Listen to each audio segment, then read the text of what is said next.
Today, we will discuss Webull, TradeZero, and Interactive Brokers. They offer trading account management options such as balance tracking, transaction history viewing, and portfolio performance monitoring.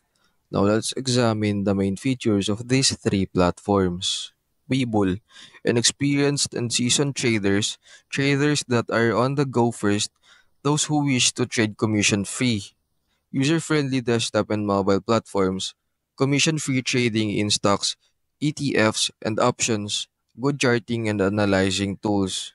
Trade Zero, day traders who are active, traders concentrated on short sales, robust short locate stock, direct access to the market, platform dependability varies, possible cost for the platform, designed for extremely aggressive trading.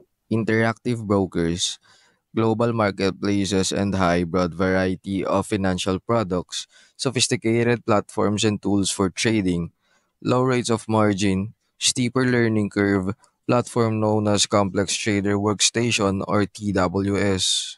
All in all, as online brokerage systems, Webull, TradeZero, and Interactive Brokers are fundamentally identical while having different target populations and feature sets. Users can place, buy, and sell orders from stocks, options, and other assets using the trade order execution tools provided by each platform.